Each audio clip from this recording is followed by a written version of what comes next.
Perfecto, por aquí estamos listos. ¿Qué tal? Buenas tardes. Dicen buenas tardes. Sí, bueno, nos presentamos. Mi nombre es Eric Raúl Sandoval Sarabio, soy de Oaxaca y soy alumno del sexto uno del Departamento de Suelos.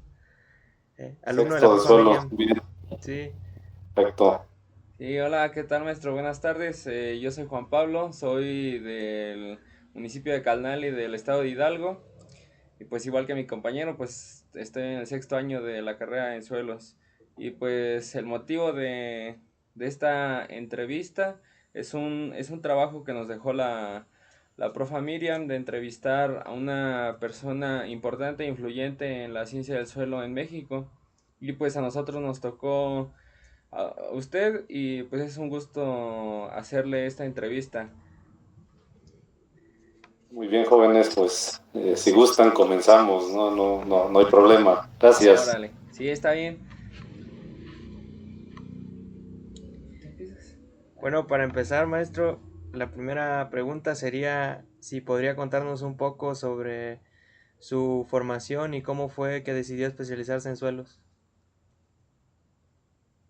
Bien, debo de regresar allá a la época cuando iba a la prepa. Estudié en un Cebeta, allá en el estado de Oaxaca, de donde soy nativo, de la región mixteca. Todos los días para ir a la escuela me tocaba recorrer una distancia aproximada de unos 10 kilómetros y lo hacía en bicicleta, mi transecto. Sí, a lo largo de ese transecto pues siempre me tocaba pasar por un área bastante erosionada sobre todo, y cuando entré a Chapingo pues tenía la intención de estudiar otra cosa distinta a los suelos, ¿no? Sin embargo, el ingreso a la universidad y en esas pláticas de orientación que nos daban, yo llegué al propedéutico, sí, me convencieron para irme a estudiar suelos, ¿no? Tenía la idea de que conociendo el suelo, pues seguramente se podía hacer algo en pro de mejorar las condiciones de erosión de la región de donde soy originario, ¿no? Y ese fue el principal motivo por el cual me fui a la especialidad de suelo, de la cual soy egresado de la generación 1998. Y seguramente ustedes todavía no nacían. No. No, ni en planes. Sí, y una vez egresado tuve la fortuna de trabajar en un proyecto en el colegio de posgraduados en el cual se evaluaba la degradación de los suelos a nivel nacional. Entonces, fuimos 4 elegidos para colaborar en ese proyecto. Ahí es como me enrolo a trabajar en el Colpos. Una vez que se acabó el proyecto, decidí realizar una maestría y después de terminar la maestría, ingresé como profesor al posgrado en edapología y actualmente llevo 22 años trabajando para colegio de posgraduados. Ok. Sí, Bueno, y con relación a lo que usted nos está ahorita comentando ya al final, pues sabemos que la experiencia es clave en su formación y pues podría hablarnos sobre los lugares donde ha trabajado y cómo han influido en su desarrollo profesional. Sí, comentaba hace un instante, ¿no? El primer trabajo en el cual participamos fue el levantamiento de la información a nivel nacional, donde evaluamos el estado de la degradación de los suelos de México. Sí, el producto fue un mapa a escala 1 a 4 millones, sí, es decir, en una sola hoja impresa cabía toda la información del país, ¿no? Abordamos el trabajo yéndonos estado por estado, es decir, hicimos un trabajo estatal primero y después juntamos toda la información.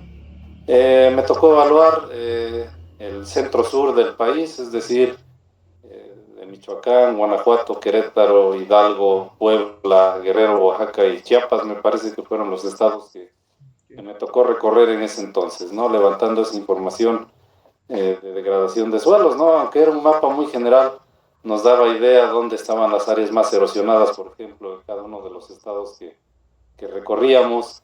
Sí, y nos dimos cuenta, por ejemplo, también que la fertilidad o la declinación de la fertilidad de los suelos es trascendental, sobre todo en áreas de agricultura de temporal, ¿no? Pero impactante fue conocer también que las áreas de riego, a pesar de que son sistemas altamente productivos, deficiencias de los suelos que nosotros encontramos, pues también estaban bien marcadas, ¿no? Y repito, cuando termina ese trabajo, tengo la oportunidad de realizar una maestría y entonces regreso al Colpos para continuar con esa formación profesional. Sí, en ese entonces hicimos un levantamiento de suelos de 50.000 hectáreas en la maestría. Sí, me parece que fue uno de los primeros levantamientos etnopedológicos que involucraban una gran superficie, ¿no? Nosotros trabajamos en el sur de Veracruz, en el área de influencia de un par de ingenios azucareros, y repito, ¿no? Levantar información de suelos de 50.000 hectáreas era un reto interesante y por fortuna lo pudimos llevar o sacar adelante el trabajo, ¿no? Posterior a que concluyo con la maestría, pues me enrolo a trabajar o a colaborar como profesor en el posgrado en edapología y a partir del año 2002, que es cuando ingreso como profesor al posgrado, bueno, pues viene una serie de sucesos, de levantamientos de información, sobre todo realizando investigación siempre relacionada con la clasificación de suelos, ¿no?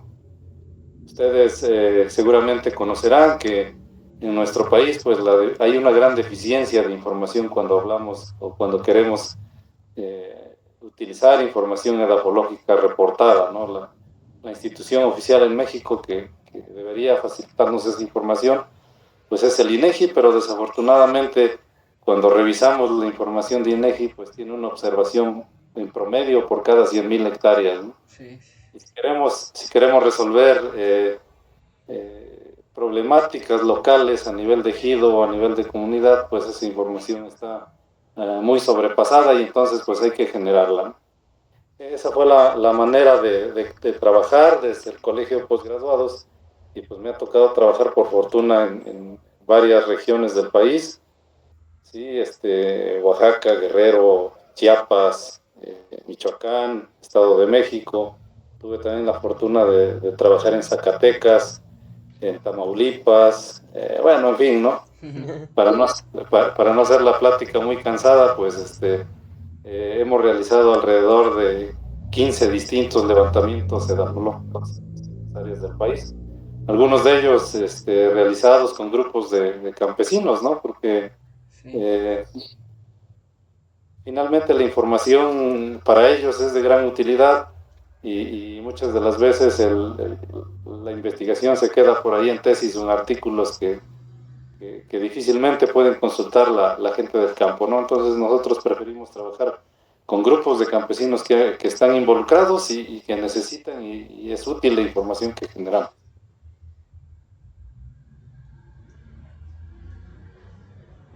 Bueno, maestro, la tercera pregunta sería, mirando un poco hacia el futuro, ¿cuáles son sus objetivos proyectados personales y profesionales?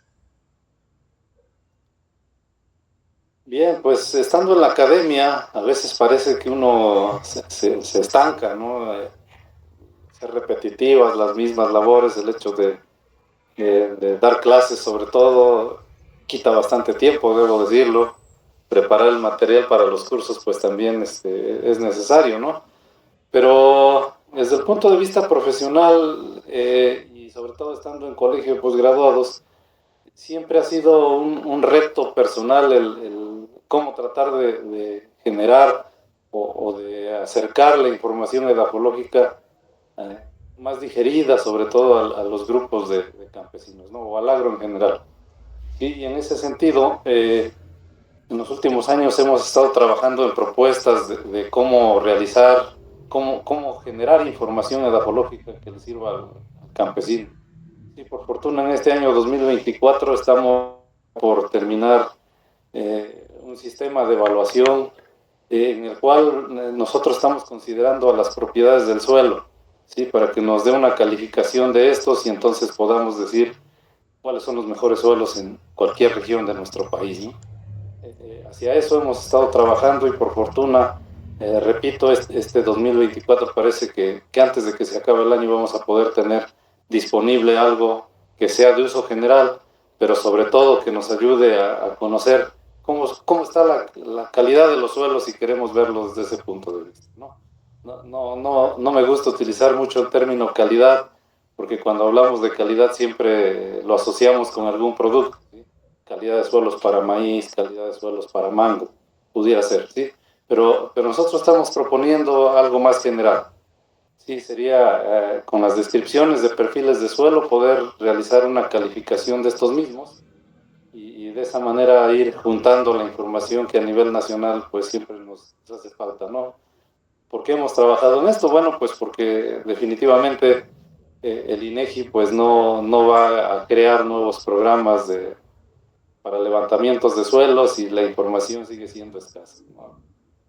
Lo mejor o lo más tranquilo es quejarnos de la falta de información, pero también es nuestra responsabilidad el generar, diseñar estrategias para poder tener esos datos que nos hacen falta en la toma de decisiones.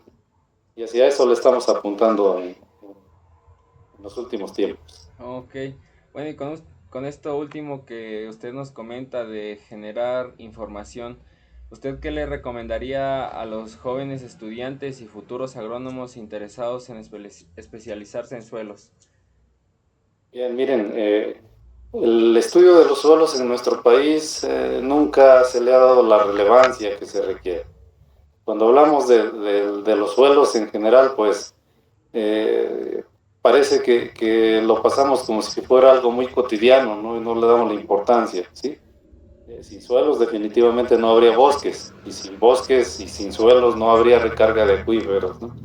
Eh, Tampoco habría producción de alimentos. Somos ya 130 millones de mexicanos y necesitamos producir alimentos suficientes para mantener o para garantizar la alimentación de la población, ¿no?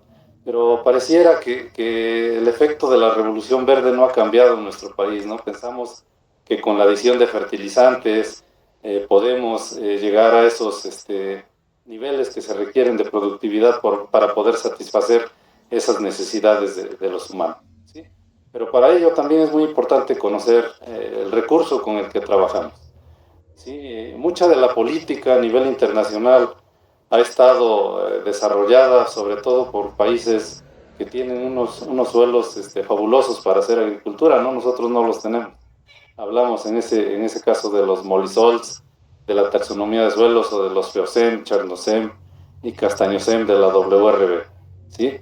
En nuestro país a veces pareciera que querer ser los primeros en decir yo me encontré con este suelo es más importante que verdaderamente clasificarlos de una manera adecuada, ¿sí?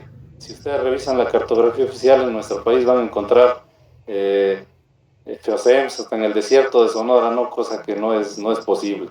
Entonces, deberíamos de incrementar también el rigor científico cuando realizamos actividades como la clasificación, pero el clasificar suelos también ha sido una cuestión muy poco valorada, tanto quizás por nuestros mismos profesores, ¿no?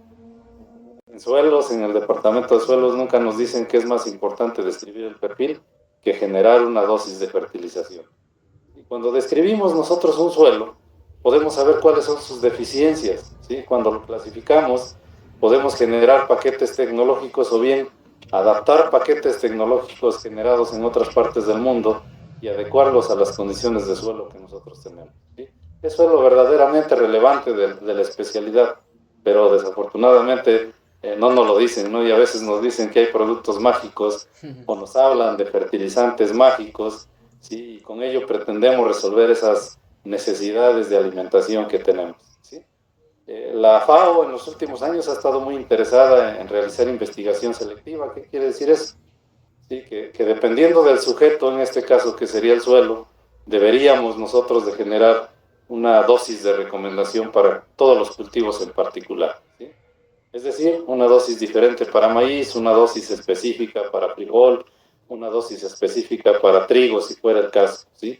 Pero considerando siempre al recurso suelo. Esto no lo hacemos y por esa falta de interés en realmente hacer trajes a la medida de los suelos es por razones como nuestros colegas de fitotecnia, pues son los que toman decisiones cuando se habla de suelos, ¿no? O bien los forestales. Sí, si ustedes revisan por ahí cuáles son los requisitos para un cambio de uso del suelo o para una manifestación de impacto ambiental, el trabajo lo hacen los forestales, no lo hacemos nosotros, ¿sí? Y entonces ahí también desvalorizamos el futuro y el producto real que debería ser nuestro trabajo.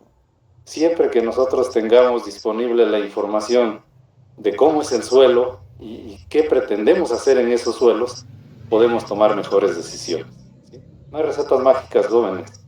Eso fue allá por los años 70 del siglo pasado y ya vimos que no fructificaron, ¿sí? Para un periodo corto de tiempo está bien, pero no para mantener la sostenibilidad de los sistemas que en la actualidad y que en los años recientes es demandante, ¿sí? Entonces, los invito a sus colegas, a ustedes mismos, a realmente considerar el recurso suelo como tal. Si no conocemos el suelo, no podemos hacerle un traje a la medida. Es lo que siempre le comento a mis estudiantes. Y cuando tenemos toda la información, tenemos que recordar también que los levantamientos de suelo son grandes bancos de datos y de información que nos permiten tomar o realizar planes con todos los fines, ¿sí? No solamente agrícolas. Podemos hablar de impacto ambiental, cambio climático, almacenamiento de carbono, en fin, recarga de acuíferos y, en fin, ¿no? Número de situaciones, no solamente siempre ver al suelo desde el punto de vista agrícola, ¿sí? Pero sin esta información necesaria, pues definitivamente el resultado de nuestra toma de decisiones pues nos va a llevar a donde nos ha tenido en los últimos 100 años, ¿no? Déjenme comentarles rápidamente que allá por 1928, cuando estaban lotificando las tierras cercanas al río Conchos para crear el distrito de riego del río Conchos precisamente, vinieron a nuestro país una serie de investigadores de Estados Unidos sobre todo a enseñarnos cómo se hacían los levantamientos de suelos, ¿sí? En ese entonces obviamente todavía no estaba Chapingo, o más bien sí estaba Chapingo, pero no la carrera de suelos, ¿sí? Y los suelos los estudiaba la gente de la Comisión Nacional de Irrigación, ¿sí? Y desde ese entonces, en 1928, se sugería, o una de las conclusiones de ese primer congreso que se desarrolló en México, y en el que se hablaba de suelos, se recomendaba que para poder realizar cualquier actividad era imprescindible tener un levantamiento de suelos, ¿sí? Tenemos ya 100 años y seguimos tomando decisiones sin considerar esta información. Y es algo muy grave, ¿sí? Promovido en muchas ocasiones por los mismos profesores. Así es que tenemos que poner manos en el asunto y tratar de revertir esa situación que nos ha tenido atrasados, repito, ya son casi 100 años de estas cuestiones, ¿sí? Sí. Bueno, maestro, en su opinión, ¿cuáles son los mayores desafíos y oportunidades actuales en el estudio y manejo de los suelos? El gran desafío es generar información porque no la tenemos disponible, ¿no? Generar información que nos permita tomar mejores decisiones, ¿sí?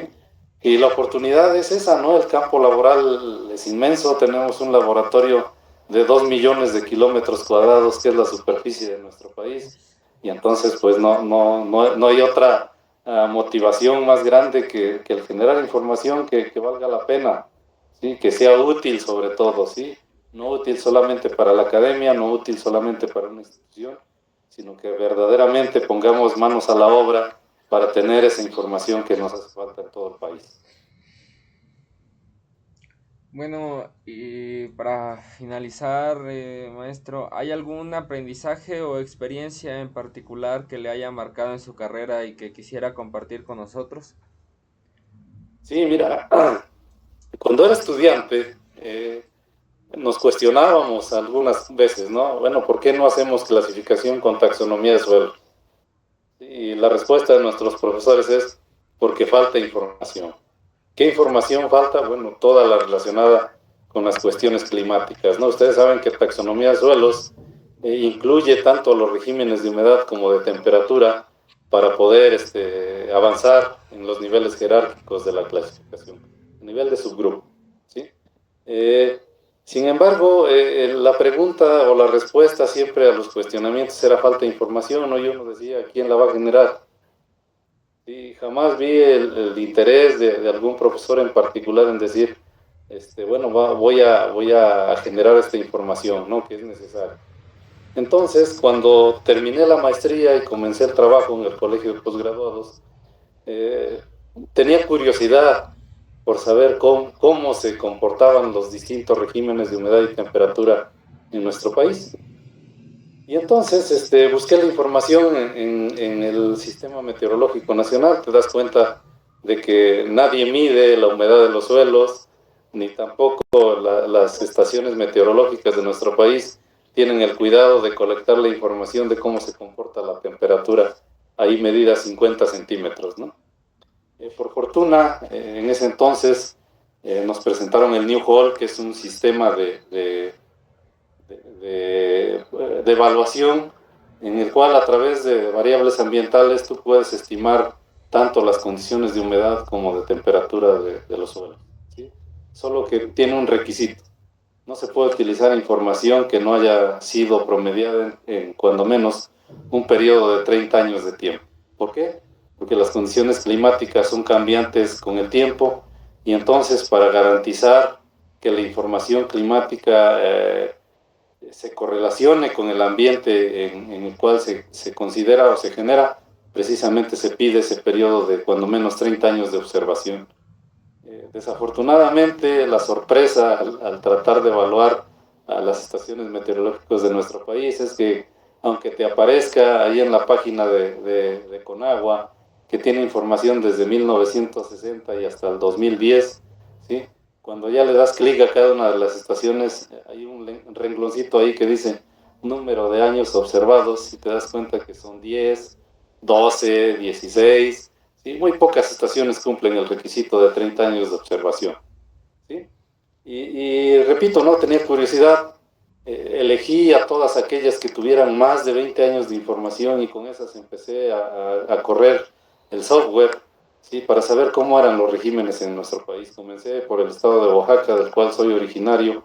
Me di cuenta que tenía una alta correlación el resultado que encontraba, ¿sí? Con las condiciones ambientales. Sí, ese recorrido a mí del que les platiqué hace unos instantes, pues me llevó a recorrer prácticamente todo el estado, ¿no? de Oaxaca en ese entonces.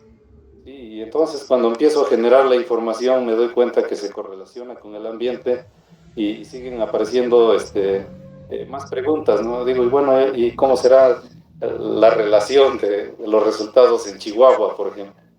Y entonces descargué toda la información de Chihuahua, de las estaciones que reportaban más de 20 años de observación, volví a realizar el mismo proceso. Y la siguiente pregunta es, ¿y ahora en Yucatán qué sucede, no? Y entonces poco a poco comencé a armar ese gran rompecabezas de regímenes de humedad y temperatura de las distintas regiones de nuestro país y me llevó alrededor de 5 años culminarlo, ¿no? Pero también la motivación era, si no lo hago yo, en este momento no hay nadie más que lo esté intentando realizar cuando menos. Y es gratificante porque una vez que tenía los resultados y de pronto alguien me invitaba a describir suelos, por ejemplo, ¿no? Había profesores ahí mismo en el posgrado de edafología que decían, oye, voy a salir a la laguna de Mestitlán, ¿no? ¿Y dónde es eso? En Hidalgo. Acompáñanos. Sí, yo revisaba mi base de datos, llevaba la información fresca, ¿no? Con qué me iba a encontrar en las distintas zonas a las cuales salía. Pero eso también me permitió ir colectando otra información, no solamente relacionada con la cuestión climática, sino con los procesos que ocurren, procesos de formación de suelos que ocurren dependiendo del clima, de la temperatura, ¿sí? De la inclinación del paisaje, ¿sí? Y uno no se da cuenta que te vas volviendo experto, ¿no? Eh, Hace un par de años vino gente del Departamento de Agricultura de Estados Unidos a un recorrido que se realizó en México con motivo del sexto Congreso Mundial de Clasificación de Suelos. Tuve la oportunidad de conocer al doctor Curtis Morgan de Nuevo México. Sí, él es un desarrollador de la taxonomía de suelos. Al inicio del recorrido, pues obviamente uno no tiene los reflectores a nivel internacional como lo tienen ellos, ¿no? Pero al inicio del recorrido prácticamente su voz era la única que se escuchaba cuando hablaban de taxonomía de suelos, ¿no? Pero tuvimos por ahí un acercamiento en el primer suelo que nos tocó en Cuatro Ciénegas. Se pretendía clasificar como un aridisol, pero había un canal que disponía agua a las tierras muy cercanas a él, ¿no? Precisamente donde estábamos evaluando el perfil del suelo. Cuando comenzamos a discutir, sugerí que cambiáramos el régimen de humedad, a lo cual su primera respuesta fue no, estamos en un aridisol. Le volví a replicar, le digo sí, pero este aridisol recibe agua del canal que está aquí a un costado, ¿no? Y por ahí empezó la buena comunicación con él. Cuando llegamos al final del recorrido, siempre me preguntaba, o más bien en los siguientes perfiles siempre preguntaba, ¿no? ¿Cómo lo clasificaste? Y yo ya le daba mi opinión, a veces lo convencía, a veces no, sí, pero era un debate muy ameno el que teníamos él y yo, ¿no? Eran 60 científicos a nivel internacional, de los cuales 4 estábamos trabajando con taxonomía de suelos y el resto con WRB. Eh, pero la gran satisfacción que me dejan experiencias como esa, pues es el hecho de que se cuenta con información necesaria y en lo personal para realizar clasificación de suelos en todo el país, ¿no? No hay problema.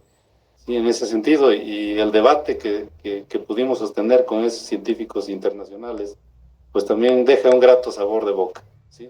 Cosa que profesores doctorados muy reconocidos en nuestro país no se atrevieron a hacer con la gente que venía, ¿no? Y me decían, ¿por qué tú platicas con ellos? ¿No? Porque yo no le tengo miedo a nada, ¿no? Las discusiones a mí no me asustan, yo aprendo de ello. ¿Sí? Eh, Quizás porque no tengo los reflectores y el hecho de equivocarme, pues finalmente soy humano también, ¿no? Y lo puedo aceptar, ¿sí? Pero a veces los egos no nos dejan aceptar que nos equivocamos, ¿sí? Los invito también a que siempre vayamos a campo con la intención de aprender, no de decir la verdad es la mía, ¿no? Esa humildad, sencillez quizás que debemos tener sobre todo los que estamos en la academia y los que estamos en el mundo científico. ¿Sí? Si pretendemos llevar opiniones donde digamos que la verdad es absoluta y es de nosotros, estamos equivocados. ¿Sí?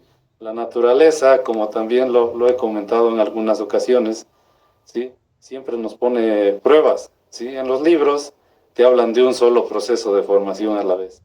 En la naturaleza eso no ocurre o ocurre muy rara vez. ¿Sí? Siempre hay dos o tres procesos involucrados al mismo tiempo y nuestra tarea como edafólogos es realizar una interpretación adecuada. ¿Sí? Siempre que integremos más información en las áreas en las que estamos trabajando, vamos a comprender más fácil y más rápidamente qué sucede con suelos. ¿Sí? Cuando solamente llevamos una cuestión en la cabeza o ya nos casamos con que si es clima árido solamente voy a topar con un aridisol, a veces nos equivocamos, ¿no? Por eso siempre es mejor llevar la mente abierta, nunca pensar en que hay un solo proceso que está ocurriendo en el suelo y ser muy observadores, ¿no? Si no observamos nuestra materia de trabajo, que son esos perfiles de suelo, pues definitivamente algo estamos haciendo mal.